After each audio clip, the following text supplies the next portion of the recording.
Inside the watch is a quartz crystal, and when electricity from a small battery runs through it, it vibrates at a steady 32,768 times per second. A circuit inside the watch counts these vibrations and converts them into 1 pulse per second. This pulse drives a motor that moves the hand on the watch face, and because quartz vibrations are so stable and precise, the watch can keep time accurately for years.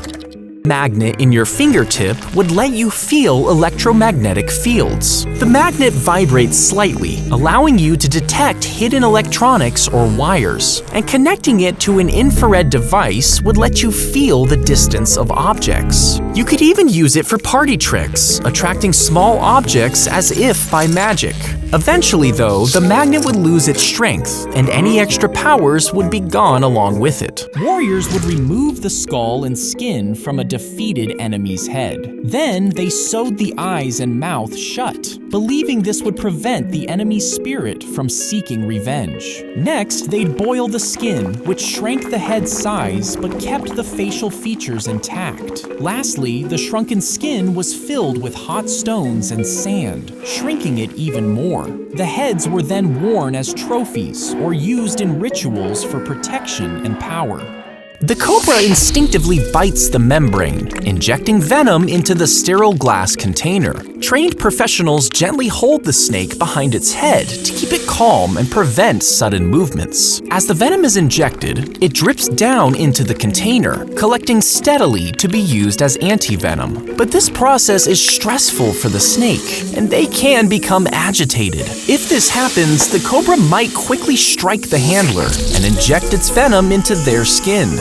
If you insult a crow, they'll remember your face and hold a grudge. And because they're highly social animals, they'll also spread the word, even passing it down over generations. They might even scold you as punishment with harsh caws and aggressive flickering of their wings. Sometimes other crows will join in, forming a mob. This distrust can continue for years, so it's better to stay on their good side.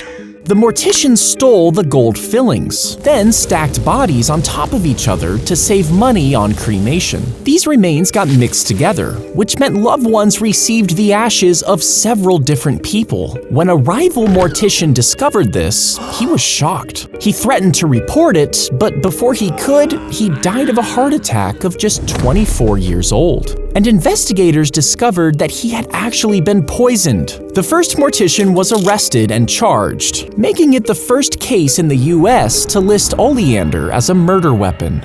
The massive boulder fell, pinning him down and crushing both of his legs. His hiking buddy tried to lift the 1-ton rock, but it was impossible, and the man was trapped all night. The next morning, his friend hiked back down the mountain to call for help. By the time rescuers came, he had been trapped for over 40 hours, and both his legs had to be amputated. But 10 months later, he was climbing mountains again with a modified wheelchair. If you lose an adult tooth, a dentist will gently clean it off and preserve the roots. Then they clean the hole, getting rid of any damaged tissue. After that, they'll carefully put the tooth back in its place, making sure it lines up with your other teeth. To keep it steady, the dentist will attach a small splint to the surrounding teeth. Your gums and the tissues around the tooth will start to stick to the root again. Bone will grow around the tooth, keeping it in place. And in a few weeks, the tooth can work normally again.